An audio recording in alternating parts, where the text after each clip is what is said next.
ukubana akathumelanga ezaphuphi into yokubana mazizosinika imithetho. Okay. Kungoba mfethu kaloku umuntu uThixo nje besinikile umthetho wakhe. Umuntu othunywe nguThixo sizombona kuba esenza le mithetho kaThixo. Ipopu ke ichasene nemithetho kaThixo. Okokuqala ipopu ithi abantu mabavuma izono kuyo. Yokuqala nje bonza abantu ngumdali la. Akathunyanga ngumdali. Okwesibini upopu lala nabafana. Yabonakala lo nto Yayazi lemithetho yayo. yayazi le mithetho. Yakuyibona le mithetho. Ekeke ngikubhe ngo-2006 phakathi kwa-2006 no-2007 ebekade encange emaplangeni upopu eyophendula ngaloo nto. Loo nto yayayazwa iRoma yathula, asiyazi iphelele. Okwesithathu ipopu ayifundisa abantu ngomthetho kaThixo. Ipopu ifundisa ngomthetho waseRoma. Umthetho kaThixo fa. Umthetho kaThixo mithetho apply eRoma la mithetho lesho. eRoma igcina lo mthetho. Kwazi kanjani? Okokuqala futhi wami uthi uze ungenzi imifanekiso eqingqiweyo kwiqubukelo. eRoma kwenziwa izityatyo eziqubukelwayo. Akwenzithixo pha yinto ebonisayo. Uthi uThixo ungenzi umfanekiso wento eqingqiweyo nokuba ibunjiwe uyiqubukele. eRoma ziyaqutyudelwa izityatyo zithiwe. Umthetho wesibini uthi uze ungafumani ulibiza igama lam, olifumana libiza bekumyeka emsulwa njengoba bequbudela isityatyo balifumana belibiza igama lomntana. Owesithathu uthi uze ungabi naThixo bambi ngaphandle kwam. Bazenzela izityatyo bayazinqula Bathi ngoThixo babo. ya. Owesine umthetho uthi wokhumbula umhla wesabatha ungcwalisa. iRoma yamisa usuku lokuqala lweveki ecawa uba abantu mabaye ecaweni. Yabayekisa abantu bangomhla wesixhenxe mabaphumlo njengomtsho ngomdala. Zonke icawa eziphezu komhlaba zezaseRoma. Icawa yokuqala yafonywa nguConstantius the Great owayelawule ngumlawuli waseRoma. Wadibanisa inkolo eyayikhonza ilanga nenkolo eyayikhonza inyanga. Wayisidibanisa wenza inkolo enye kwakuyi-25 Disemba. Njengoba 25 Disemba kuthiwe kuzalwa uYesu, hayi kube kume esizalweni sona. 25 Disemba kuthiwa yi-Merry Christmas. Mary ngumtshato, Christ mthanjiswa, masi iqokelele abantu. uConstantius waqoqa isizwe samaRoma watshatisa uThixo welanga noThixo wenyanga, wenza uKristu wakhe wobupopu. Wayothatha inkulu yezithixo zamaGrike uZeus yancanyathiselwa emnqamlezweni sisitabane esasiyi-artist uMichelangelo Lodovico. I-England yaqephuka, i-England yazenzela i-Anglican Church. Waqephuka uMartin Luther wazenzela i-Lutheran Church. Waqephuka uJohn Wesley wazenzela iWesile. Baqephuka baba baninzi njengoba icawa esigcwele umhlaba. I-Roman Catholic Church icawa yehlabathi yamaRoma. Xa uthi Catholic uthetha ukuthi ihlabathi, world Catholic.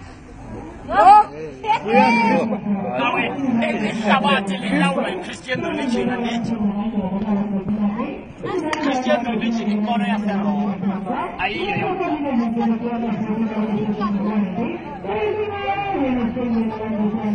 Abesebeyavotwa ke phakathi ababekhonza ilanga babebhunga ngomhla wokuqala weveki nelithi Sunday. USunday lo suku lwelanga. Ababekhonza inyanga bephumla ngomhla wesibili lweveki lonithi Monday. Ngumoon day lo suku lwenyanga. Kwavotwa ke phakathi kaSunday noMoon day basiyophumla ngoluphi usuku. Wawina uSunday. Babese kunqwaziswe esasitatyu uZeus ilanga phenhloko. Uyambona uZeus emnqamlezweni kunqwaziswe ilanga. Njengautis G ngesiGrike, J-I ngesiGrike uthetha ukuthi Thixo. Njengoba nge-English kungu-G-O-D God. NgesiGrike G uthetha ukuthi Thixo.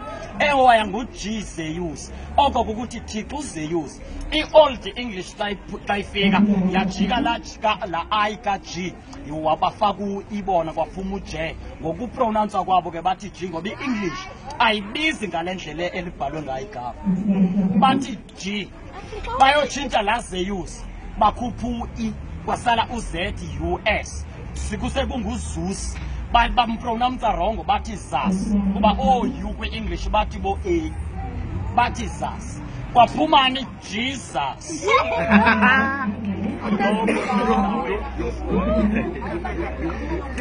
Thini ke singakhonzi?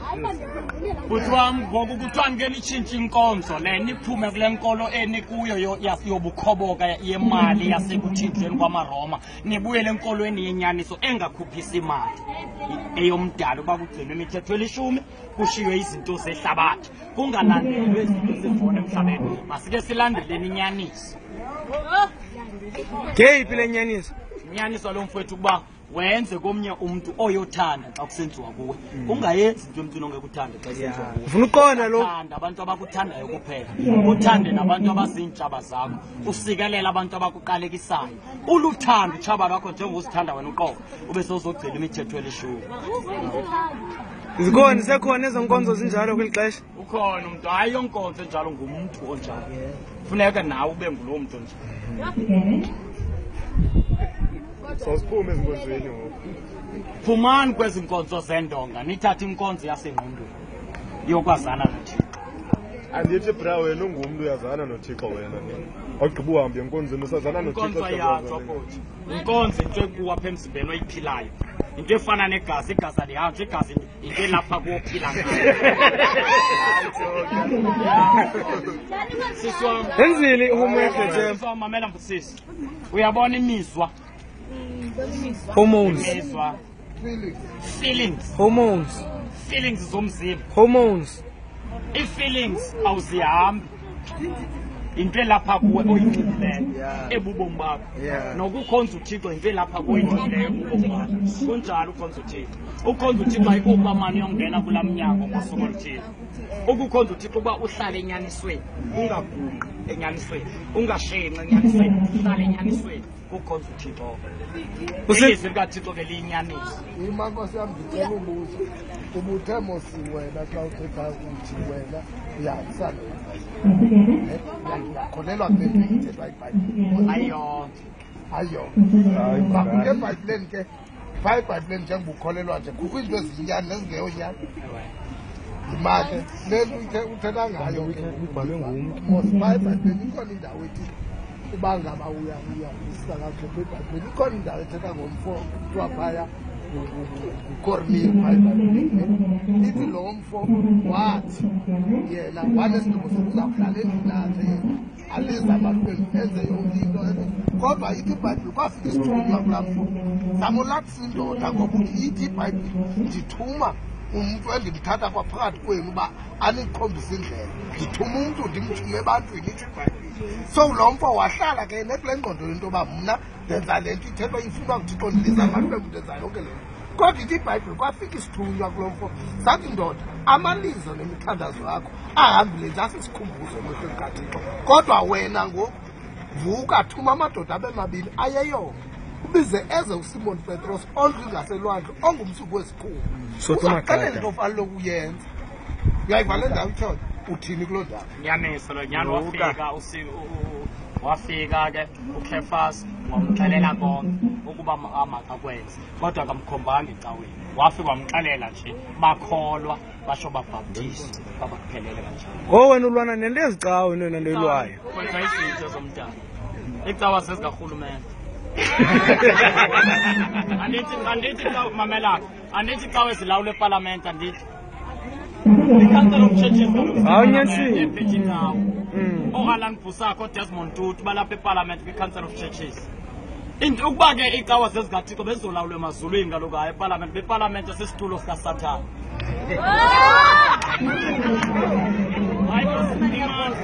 Unyanisile. This is it Abotani unyanisile. This is it Abotani.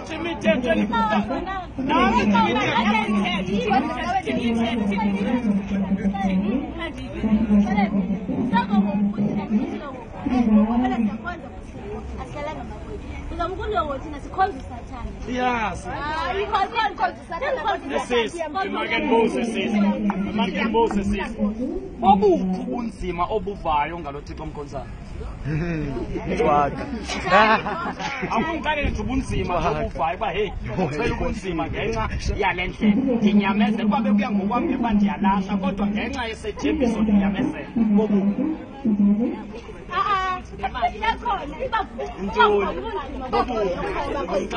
Izilingo. Mame awukaniphenduli. Awukundicelele ubunzima obufumana kule ndlela uyihambayo. Okay, kule ndlela hayi Yintoni kaloku anisixelele yintoni ubunzima bale ndlela enihambayo? Yintoni ubunzima bale ndlela enihambayo? Christian religion akho bunzima kuthweleyo. Ubunzima bokuqala ngabantu abafana naye bafuna sijike. U-Christian religion nje sihamba ku-freeway nje siyehlela zithi. Akathi ijoke yakhe ilula kanti. Kaloku nabo nje siyanibona Christian religion abukho ubunzima enubuthweleyo. Ukhonza uThixo ne akufunekanga kanti ube khona izilingo akufunekanga zibele challenge yama ke Mabusa bemu. ngoba xa ukhonza uThixo ne akufunekanga noba uba nena Nomuntu ongamkhonzi uThixo izilimbi uyabhekana nazo. umuntu ongakhonziyo Noma umkhonzi umdala uyabhekana nezilimbi. Wonke umuntu akekho umuntu xa ulapha phezu kwehlabathi yazi nezilimbi ufeyisana nazo. ibabuthi lelonto uziva kuthweni Ake ndiphezu kwale ndlela yokuba anike nibheke le nkolo enikuyo yeChristian ukuba ingaba iyahambisana nelizwi likaThixo. Kuba uthunyana kaThixo ihlabathi liyonithiya kuba lathiya mna.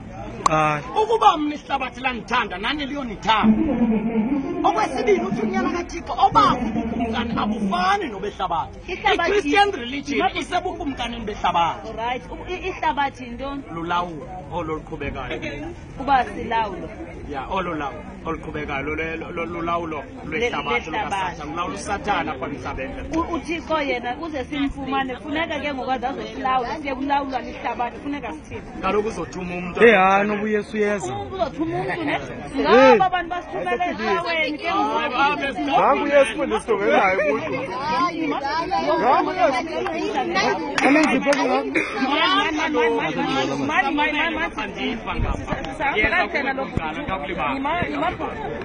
uthi ke ngoku ne uThixo uzawuthumela umuntu ne uze ke ngoku umazi ne nomuntu uzawudigqezela ngaphi Esuka kuThixo kaloku. esuka kuThixo uThixo usemazulwini.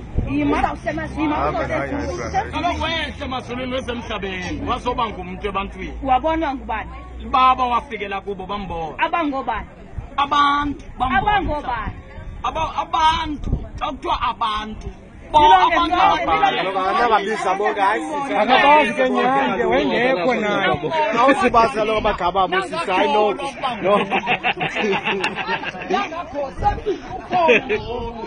ulapha phakathi kwenu Yebo ningamboni fani nani funa ukubona systematize. awo ngicela umphendulela bethunani Mamfowethu. Yasimosha ngo. Ayikho ngibizayo. Bana uphi lesitsheni singabuza. kaloku wona yicawe kaloku akavuni ubana uzigqele ezicaweni kaloku neqoyeni ngomlomo kuthumele umuntu ke ngoku mnye laa mntu ukuthi uthumele umntu kaloku ze nikhumbule uthixo uyi-3-in-1 yabo uyi-3-in-1 yabo ungumoya oyingcwele ngibalethi umoya oyingcwele ukho umoya oyingcwele phakathi kwenu ukhona kaloku naye yabo Inkolo yaseRoma, inkolo yamaRoma. Akuyonkolo Uzobethwa ngogofu. Christian religion ikhonza izithixo. I-Christian religion iqokelela yezithixo zamaRoma. Oh God, oh Allah, oh God, oh Lord, oh Amen, oh Tammuz, oh Balipion, oh Zeus, ilanga, inyanga, oh Horus, oh Apollo, baphayana kwi-Christian religion. Yamqonda uJohn Paul kahle. ufuna ke ngoku usiqalele into ibe yi-1 sithi Buyani zogcina imithetho elishumi nishiye izinto zehlabathi. sibuye phi Nibuye ezicaweni Nyawo. kwezino nizihambayo. Buyisa inyawo.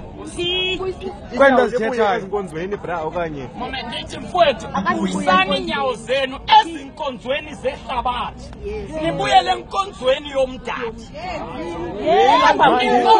Ebeyixelile nje. Mane beyixelile sanumosha. Manje mna ndinayo inkonzo yami mna. Imithetho yawo. Uyabona? Sabatha mfowethu, Sabatha iqala ukutshona kwelanga ngolwesihlanu, iyophela ngokutshona kwelanga ngoMgqibelo. Kuthiwe uphumla wena nesitaka sakho nesitakakazi sakho nonyana wakho nentombi yakho nenkabi yakho neesile yakho nowasemzini osemasangweni akho aphumle, ungawubasi umlilo, ungathengisi, ungathengi ngomhla weSabatha. Luphawu lwabantwana bakaThixo, noThixo waphumla wathi nathi sesiphumla. Isabatha nini Iqala ukutshona kwelanga ngolwesihlanu, iyophela ngokutshona kwelanga ngoMgqibelo. ngoMgqibelo kufuneka No, Friday mnandi kangaka. Thixo, Friday night. Friday night. Mfanazi, ukubuza umbuzo. Ibini imibuzo endinayo. Zawakho ndifuna uba usixelele nje uba njengoba nje kuthiwa wadalwa umntu wokuqala emhlabeni wadalwa kwakunomyezi Edeni. Kuthiwa yonke le nto sesikule ngxaki yongayazi noba masithini na ngokutsho kwakho ngoku. Le nto yonakele Edeni. Ngakusinike umkhombandlela uba kwenzeka ntoni, because kuthiwa bekufanele uba sikweyona ntlalo intle ngekomeko kaThixo. Uyaqonda? Into kunayo ke kwathi ngenxa yokuba uThixo wabeka umntu emyezweni wahendwa inyoka pha, unosinika umkhombandlela ngoba sesikule nyutu-nyutu nje le nto ukuthi iqalwe emyezweni we-Edeni. Ngakusinike phaa kwenzeke ntoni phaa. Kungoba umntu akaphulaphulanga ilizwi lomdala. Umntu wayemxelela ukuba aze angasibandakanye noSathane elulawulweni lwakho uSathane. Umntu wangaphulaphula wasibandakanya noSathane elulawulweni lwakho. Xa kuthiwa ungadli emthini ophakathi nemthini, umthi lulawulo. Umntu wathi uSathane xa kufika emthini, singakha ulawulo oluyoba ngaphezulu kunolawulo lomdala. Umntu wakholwa yiloo nto, waqala kuSathane wamsebenzisa. Imani, cela ubuza kuqala mna ngutata ubani lo sithetha naye kuqala. Igama lam nguSipho Senkosi. Fani. Phika lo. Ikhaya labazali, ikhaya lam lisemazulwini, andinalo ikhaya lemileyo. Oh, siseka nyandi. Mhlekazi, Mhlekazi uzalwe ngokunyaka. Ukuzalwa kwale nyama. Uzalwa kwale nyama noba ukuzalwa ngokutsha komphefumlo. Uzalwa kwenyama le. Uzalweni ngokunyaka. Inyama yazalwa ngo-1978. Uzalelwa phi? Ebizana. Okay. Abazali bakho bapha? Baphaya. Abenyama abazali. Abenyama. Abenyama. Emanini. Kutsho ukuthi ke iziduba sizibiza uba umdala kasifumele sizibiza.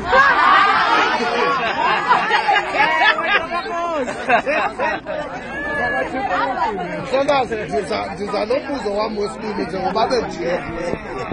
Uyabona xa uthetha ndibale le nto yendoda. Ganesh.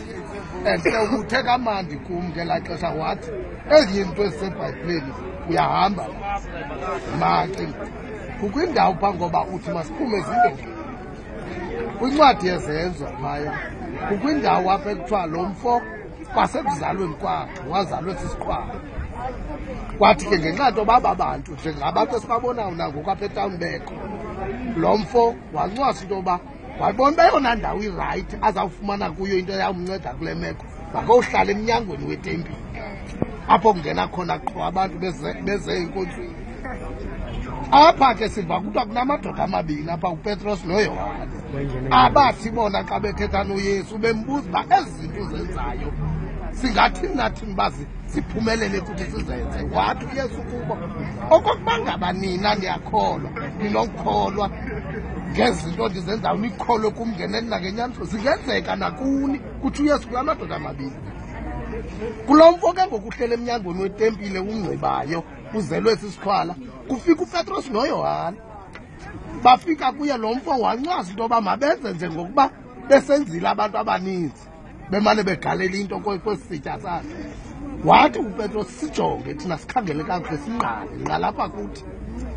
Wathi uyabona isilivere negolide thina sinayo kodwa ngegama phakama uhambe. Kuthiwa saphakama eso siqhwala saphakama sahamba sangena etempileni kwamangala abantu abaninzi etempileni ngaphakathi. Athi uPetros kwabantu obona uba bantu bathe ngqa bajonge uPetros wathi ingaba kungawethu namandla lento nikhangele kuthi ngoba uyesu uthe kubo ukuba ngaba ninokholwa ngenene nangenyaniso ezinto ndizenzayo zingenzeka nakuni nikholwa nyani bathe bothetha nesi sikhwala saphakama saqhuma sangena etempileni kwamangala abantu abaninzi abasetempileni ludonga ke mosolo itempile ngabi ngawutsho kwakho uyandiba khandicacisele kuloo ndawo. Okay kumkani wam kutsho ukuthi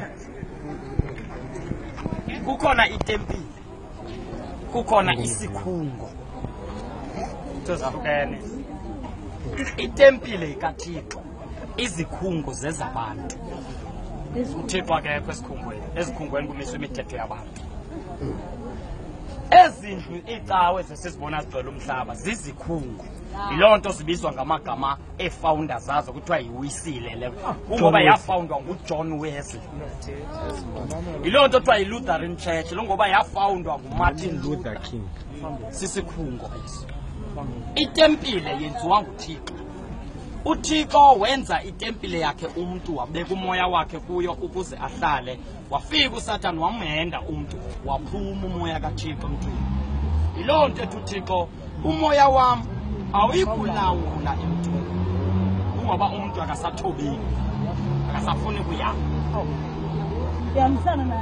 uThixo wonyula uIsrayeli kwintlanga eziphezu kwehlabathi hayi kuba uIsrayeli ebenomahluko kwezinye inhlanga ngoba iyafana nezinye inhlanga koko kuba uThixo usebenzisa umuntu kwabanye abantu hamba ndiyakuthi wonyula uIsrayeli baSirayeli ndizobeka igama lam kuwe ndibeke indumiso yam kuwe ndizizukise mna ngawe ezinhlangeni inhlanga zibona ulawulo lwam ngawe wena thembeka kuwe uhambe endleleni yakho ndikube sekufika ukuthi ke kumkani wam uThixo wabonisa uMoses ngomfanekiso intente amaka yakhe kule ntente hayi babe kuthiwa kuyokholwa amasabatha kuyiwa khona kula ntente bekuhlala babingeleli kukhona isibingelelo nendawo engcwele ukuze umuntu xa onile asondezwe abuyiselwe kuThixo ngumbingeleli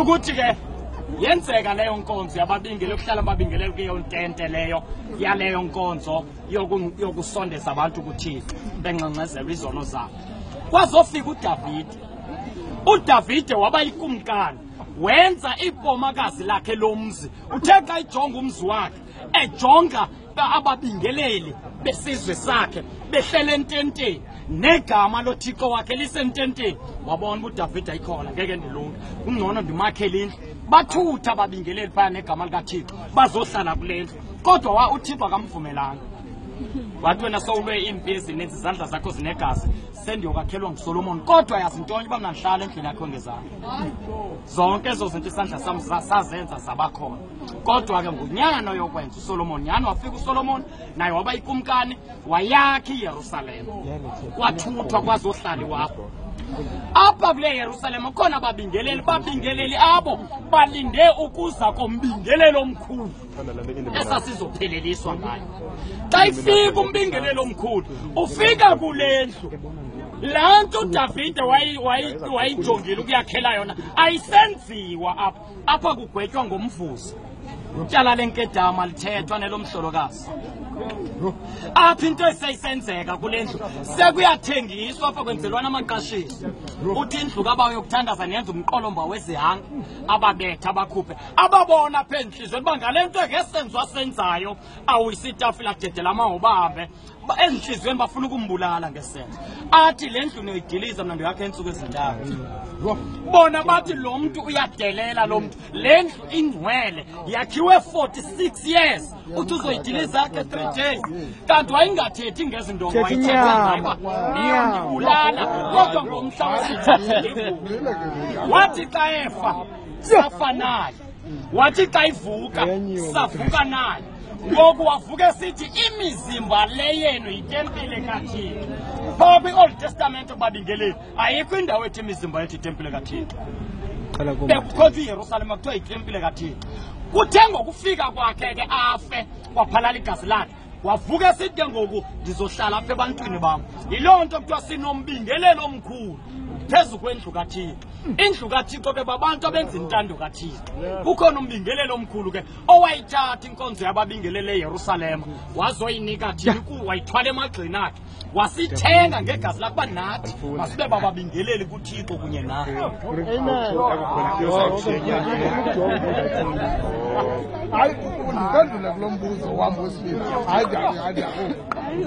ulwazi olungakho lithatha phi wena? Sokothi mfowethu olwazi ayilulo lwakho. Akundimi lwathetha. Ubani? Hayi nguwe. Akaba uphezulu. Hayi man. Siyamfuna nathi.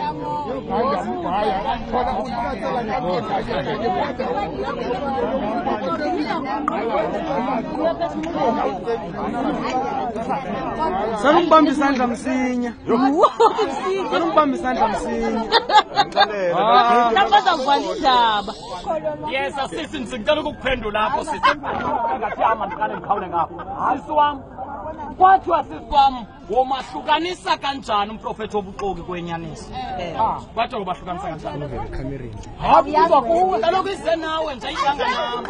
Ibeke isithebeni uyisike sisi usunikeza umuntu ayisike. Mamela ke sisi.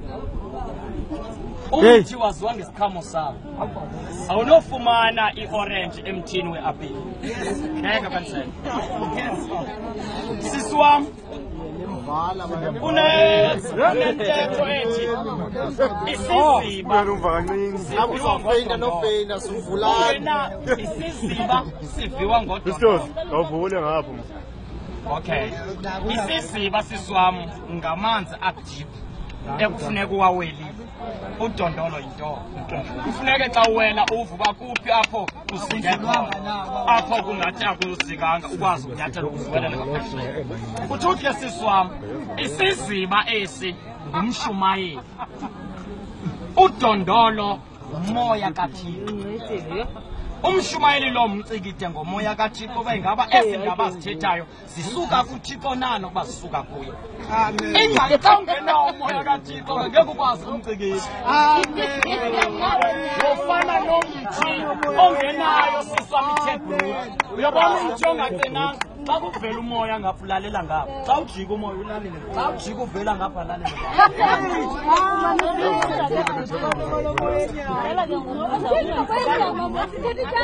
Ngesi sinxibo ke ngoku. Okay. Ungandiva kakhulu. Esi sinxibo sisiwami kusho ukuthi wathi umntana.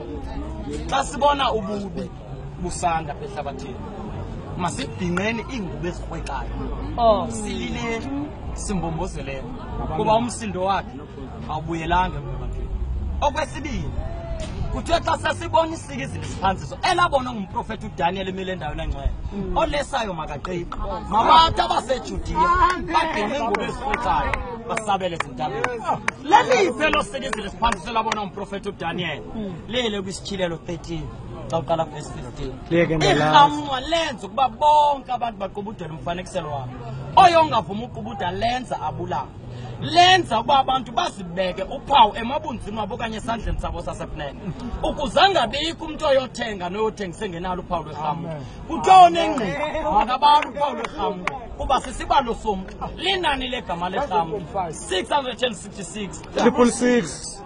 Kuthiwa ngelo xesha abangcwele bayobhinqa ingubo ezikrwekayo babalekele ezintabeni bohlala ezintabeni. Zizakile mina nathi. Selobuza ezingubo kwakuthiwa mazibhinqwe ezembonakalo na. Kwakuthiwa mazibonakale noba kwakuxelwa zingaphakathi ezingubo. Befumlo ke awubhinqi ingubo ezikrwekayo.